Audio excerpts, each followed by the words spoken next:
Hey everyone, Mario again, coming at you another movie review. And today I am reviewing, I don't know why I said directing, but reviewing the 2006 superhero film, and at the time I'm reviewing this, the last live-action Superman movie that has been released so far, because as of this time Man of Steel is not out yet. Anyway, the movie of course is directed by Bryan Singer, who, of course, was the guy who directed the first two X-Men movies, as well as other films such as Apt Pupil and Valkyrie, and of course this year he also directed Jack the Giant Slayer, and he's in the process of directing X-Men Days of Futures Past. Anyway, this film is a loose sequel to the first two Superman movies, ignoring 3 and 4. Now I say loose because, granted, I did not have all of the plot points of 1 and 2 fresh in my mind, but I hear there are like minor errors, but Singer said they were kind of intentional because it's like a loose sequel. And of course, I'd say probably the most obvious thing that this is a loose sequel more to the concepts than full-on plot is the fact that we see a cell phone in the movie, but we don't see one in the first two movies, and how the first two movies are presented could take place in any time in human history. At least idealistically, but it does seem like they take place in the 50s and the 70s, but it's just that if you could switch it, but that's just me. Anyway, the movie stars Brandon Routh as Superman, Kate Bosworth as Lois Lane, Kevin Spacey replacing Gene Hackman as Lex Luthor, James Marsden, who of course a lot of you remember as Cyclops from the first three X-Men movies, as Richard White, Parker Posey as Kitty Kolaski, who is Lex Luthor's henchwoman, who is kind of based on the character of Miss Teschmacher from the '78 film. Marlon Brando reprises his role of Superman as Superman's father Jor-El via archive footage, which you could tell it's mostly from the first film, but it works. And of course, so we got Frank Langella playing Perry White, among others. Now, I bet you're going to say, what do I think about this film?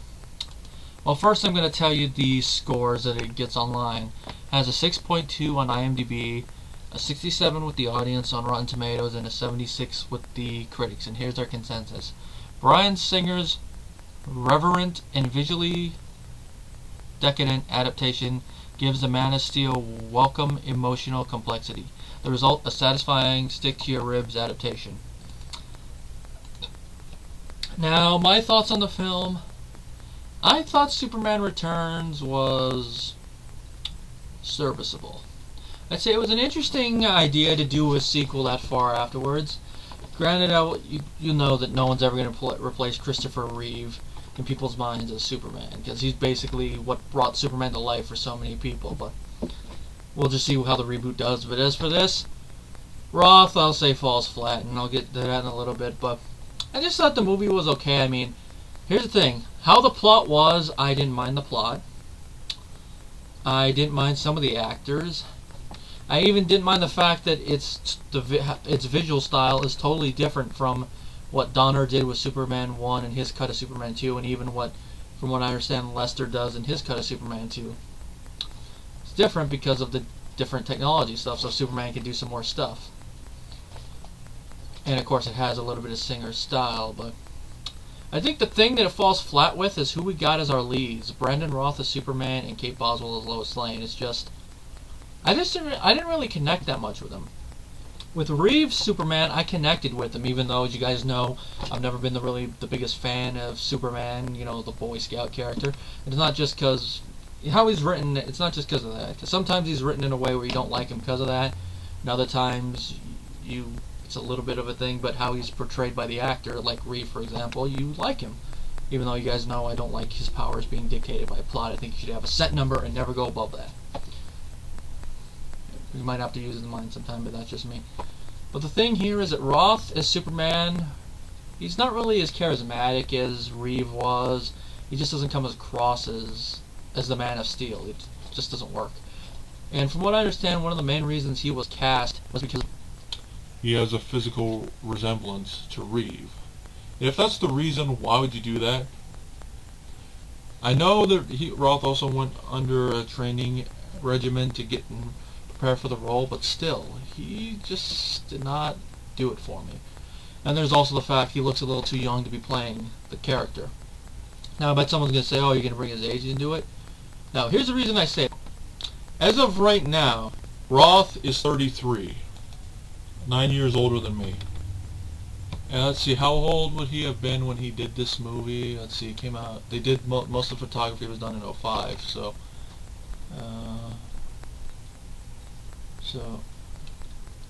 8 years ago. He would have been 25. That's 10 years younger than what the character should be now. The reason I say that is, in Superman 1 and Superman 2, Lois Lane and Clark Kent, I'd say, are in their late 20s, early 30s. By this time, they should be in their mid-30s. Roth, he looks more like, he looks like he's in his late teens, early 20s, as does Boswell, because she's a little younger. They're just too young. I mean, if this was a reboot, it wouldn't bother me. Because if it was a reboot, it's like, yeah, starting fresh. Even though I've never watched the show, if it was an adaptation of Smallville, it wouldn't bother me. Even though, you guys all know I hate that CW look that they're going with that. Granted, the people are, you guys know, yeah, okay. When it comes to that, I would go with an ugly man who can act over a good-looking man who can act. Shannon Tatum. But to get onto this, it's just Roth. It's just he doesn't. It's basically his. I think I probably got his look, the look thing on it. As for Boswell, it's the same thing. I mean, she seems like a capable actress. She just seems a little too young, a little too inexperienced to be playing this character. And granted, I know it's a different actor, so she's going to interpret Lois Lane differently than Margaret Kidder did. But it's just, I don't buy it as the same character. I'm sorry. That's why they probably should have just gone with the whole reboot, unless they were going to actually get actors who would interpret the character in their own way, but still make sure that they pay tribute to how the character was portrayed previously in that same timeline. Now, when it comes down to this, I think Kevin Spacey probably does the best performance out of everyone in the movie, because his Lex Luthor, you look at his Lex Luthor, you believe it's the same Lex Luthor that was played by Gene Hackman 3 times previously, but 2 times by this continuity. He's still an evil psychopath who is obsessed with real estate, smart, conniving, wants to destroy Superman, but he's slightly different here because he's played a little bit less campy, because I guess that was Spacey's direction. But story-wise, you believe it because he spent a couple years in jail, so, you know, prison's going to change your man, so you can chalk that up to his time in prison, especially since he comments that someone of his capabilities usually is not, doesn't really have much of a place in prison in the hierarchy. And also it adds to it, of course, everyone knows that famous thing where in the movie, come on, say the thing. You're going to say, no, the other thing. Superman will, wrong! Everyone knows that. And like I said, Spacey, best performance in the movie. And of course, part of it is due to his friendship with Singer, because apparently Spacey won the Academy Award for The Usual Suspects, which was a movie directed by Singer. I'm going to double check on that. Yep, so their friendship. And not to say Spacey was the perfect person to replace Hackman in this role. James Marsden is Richard White. All I have to say about his character, Marsden does the best he can, but his character, for the most part, just comes across as useless. He's just there to make Superman jealous, and that's it. And then after watching the movie, I'm like, Marsden was just a cameo in X-Men 3 for this.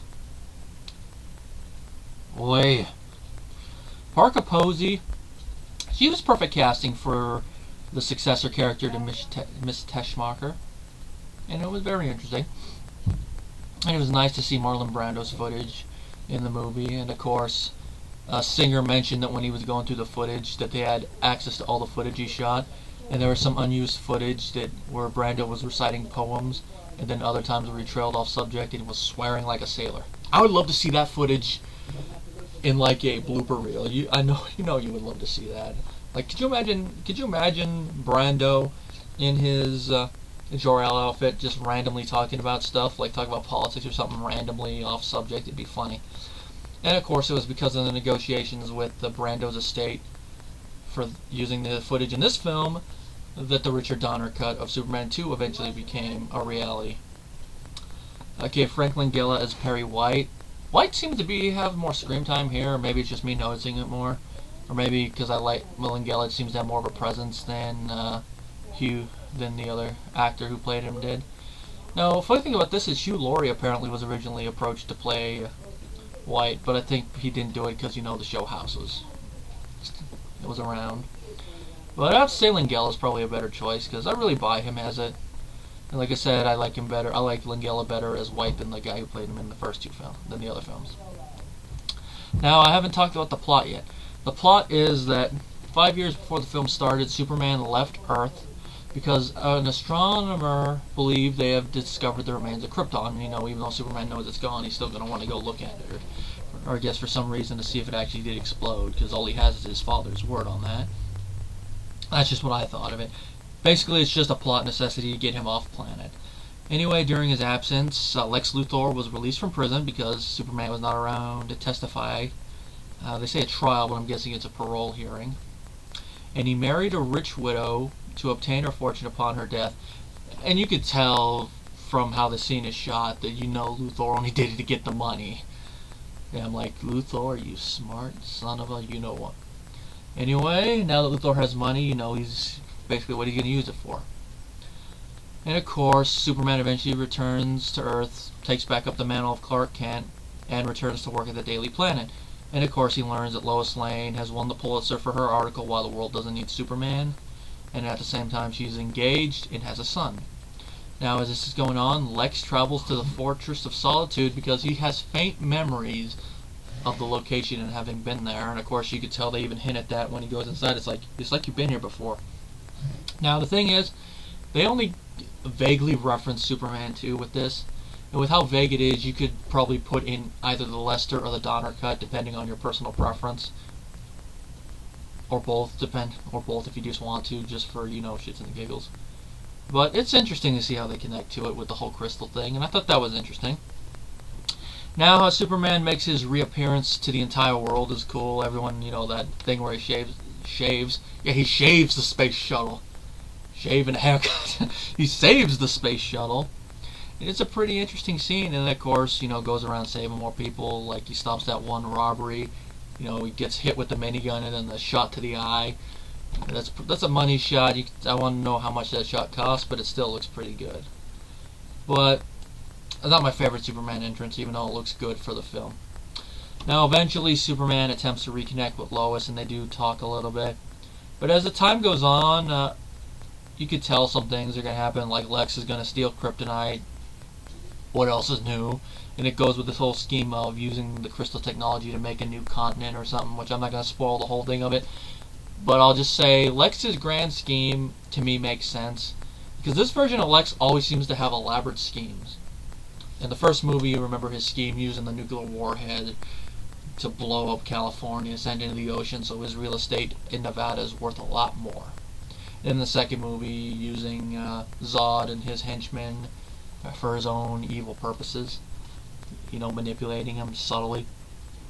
So it fits for him. And of course, since it seems like he's gotten even crazier since he's been in jail, being in this more elaborate, it fits him with him. And of course, since it involves kryptonite, all the better. It's going to help get rid of Superman and make money. Ha ha ha ha ha. Now, of course, I think it's no... for those of you who've seen Superman 2, I think probably one plot point in the movie is not going to be a surprise, and that's the paternity of Lois's son, which I already knew this before. I already knew this going into the movie, so I watched to see how they hinted at it. And it's interesting, and if they had continued with this plot direction, I wonder how they would have done it, but for what it is, it's interesting. And of course, that's why I say you could plug in either one about it, like, because both Superman 2s have it, but where they differ is how Lois and loses her memories of it. But I do like that they do little subtle jabs about Lois and Superman's relationships in it. I have done Superman already. Jimmy laughing. I have to admit I chuckled at that, and then she rephrases it. That's stuff like that is why I wish they had gotten older actors to play Lois and Superman, because it just didn't make sense with these two. Stuff like that. Now, I'll say the movie is worth one watch if you're a fan of the Superman movies. Whether you like it or hate it, that's fine. Me, I see myself watching Superman 1 and 2 a lot more than this one, but I could see every once in a while popping this in. If I were to compare anything, I kind of see this one kind of being like to Superman what Batman Forever is to Batman. The only difference is I see myself watching Batman Forever more than this film, but that's just me, because that film actually had more appropriately cast actors than this one. And of course, and with the budget, it had a $209 million budget. I really don't see that. To me, this budget looks more like it's around 100 to 150 max, so I want to know where the rest of that budget went to. It made about $400 million worldwide, which that grosses why it didn't get a sequel, and now we got a reboot, which I'm checking to see how much the reboot cost, because I'm curious to see what its budget is in comparison to that. Yeah, it's only $25 million more. Almost 8 years of inflation, it only costs $25 million more, but I bet that's inflation for you. But now the score for the movie I thought was interesting. Of course, you know I'm going to love it when they use the John Williams score. That's my favorite part, musical cue in the movie. But the rest of the score fit it. Like I said, overall an okay film. My rating for Superman 3, excuse me, that's my rating for it. My rating for Superman Returns is a 3 out of 5, and like I said, it's worth at least one watch if you're a Superman fan. Like or hate it, worth one watch.